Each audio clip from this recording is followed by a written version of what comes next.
ਇਹ 5 ਜਣੇ ਸੀ ਜਿਨ੍ਹਾਂ ਦਾ ਮਰਡਰ ਹੋਇਆ ਸੀ ਔਰ ਜਿਹੜਾ ਇਹ ਕਤਲ ਹੋਇਆ ਸੀ ਇਹਦੇ ਵਿੱਚ ਦੋ ਬੰਦੇ ਇਨਵੋਲਵ ਸੀ, ਗੁਰਜੰਟ ਸਿੰਘ ਔਰ ਬੰਟੀ, ਜਿਹੜੇ ਦੋਨੋਂ ਉਸੇ ਪਰਿਵਾਰ ਦੇ ਸਦੱਸਿਆ ਸੀ। ਇਸ ਝਗੜੇ ਦੇ ਵਿੱਚ ਜਿਹੜਾ ਬੰਟੀ ਸੀ ਉਸ ਦੀ ਵੀ ਡੈਥ ਹੋ ਗਈ और गुरजंट ने आपसी झगड़े ਦੇ ਵਿੱਚ ਕਿਰਪਾਨ ਦਾ ਇਸਤੇਮਾਲ ਕਰਕੇ ਉਸ ਨੂੰ ਵੀ ਮਾਰਤਾ।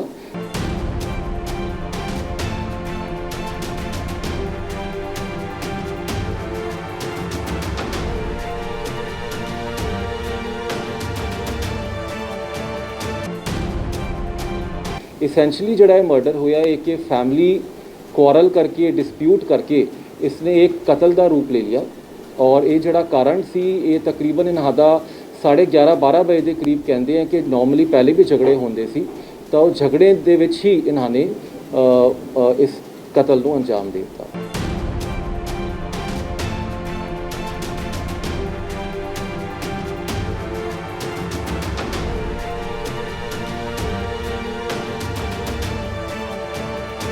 और झगड़े दे विच ही जिहड़ी गल सामने आई है कि मृतक बंटी उसने पहले अपने फादर ते उसकी किरपान नाल वार कीता सी तो उन्हें दोनों सिस्टर्स इन लॉ ते भी वार किया और सिस्टर्स इन लॉ ते वार करन दा कारण सी उन्हां दा कोई सस्पैक्टेड कोई कैरेक्टर दे उत्ते उन्हां नूं कोई शक सी या उस चीज़ ते उन्हां नूं कोई उन्हां दी अनबन चलदी सी।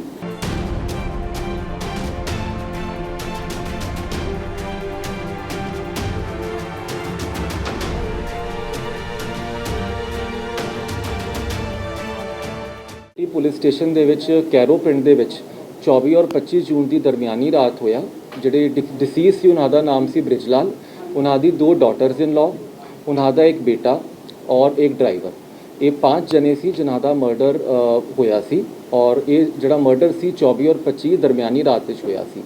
तो ये जिहड़ी कतल है इस कतल नूं तरन पुलिस ने ट्रेस कर लिया है।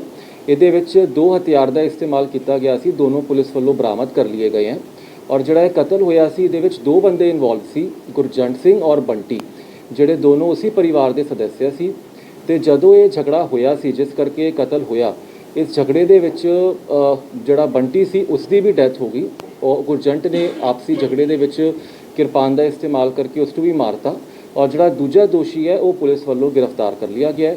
इसेंशली जिहड़ा मर्डर होया है कि फैमिली क्वारल करके डिस्प्यूट करके इसने एक कतल का रूप ले लिया और ये जड़ा कारण सी ये तकरीबन इन्हां दा 11:30-12 बजे के करीब कहते हैं कि नॉर्मली पहले भी झगड़े होंदे सी तो झगड़े दे विच ही इन्हां ने इस कतल नूं अंजाम दे दिता। बंटी ने ज़्यादा कतल कीते ने इहदे विच जिहड़ी गल सामने आई है दोनों बंटी और गुरजंट दोनों इस केस दे विच इनवॉल्व है। तकरीबन रात नूं 11:30 बजे के करीब इन्हां दा झगड़ा शुरू होया सी जिस झगड़े दे विच ब्रिजलाल ने अपने ड्राइवर नूं भी अपने घर तकरीबन रात नूं 12:30 बजे के करीब सद्या सी और झगड़े दे विच ही जिहड़ी गल सामने आई है कि मृतक बंटी उसने पहले अपने फादर ते उसकी किरपान नाल वार कीता सी और उस तो बाद उसकी जिहड़ी दोनों सिस्टर्स इन लॉ हैं उससे दोनों brothers already de addiction centre दे विच दाखिल है तो उन्हें दोनों सिस्टर्स इन लॉ ते भी वार किया और सिस्टर्स इन लॉ ते वार करन दा कारण सी उन्हां दा कोई सस्पैक्टेड कोई कैरेक्टर दे उत्ते उन्हां नूं कोई शक सी या उस चीज़ ते उन्हां नूं कोई उन्हां दी अनबन चलदी सी। ते उस तो बाद आपस दे विच ही बंटी और गुरजंट का भी झगड़ा हो गया जिहदे विच बंटी दे कोल भी हथियार सी, गुरजंट दे कोल भी, वो दोनों हथियार भी पुलिस वालों बरामद कर लिए गए हैं और इस झगड़े दे विच गुरजंट ने बंटी नूं भी मारता और कोई पैसे दे वो जी हजे गल पूरी स्पष्ट नहीं हुई है, वो फर्दर इन्वेस्टिगेशन उस चीज़ की चल रही है। जिहड़ा मर्डर ये 5 बंदियां दा होया है इहदे विच जिहड़ी एक्चुअल फैक्ट्स हैं वो क्लीयर हो गए हैं और इसेंशली इहदे विच 2 एक्यूज सी, बंटी और गुरजंट, जिन्हां ने बेसिकली ये मर्डरस कीते सी और इहदे विच एक तो ऑलरेडी दोषी उसका भी आप ही मर्डर हो गया है, जिहड़ा दूजा दोषी है वो भी पुलिस वालों अरेस्ट हो गया है और उस तो अलावा जिहड़े दोनों वैपन्स ऑफ ऑफेंस है वो भी पुलिस वालों बरामद करते गए हैं और वो असीं हुण फोरेंसिक लैबोरेटरी फर्दर एग्जामिनेशन लई भेजांगे।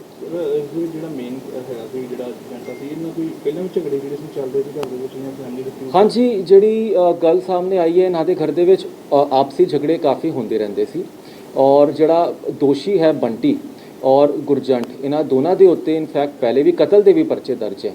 2007 दे विच गुरजंट के उत्ते भी एक मर्डर का केस दर्ज होया सी, इन्हां दे उत्ते 307 के भी परचे दर्ज है।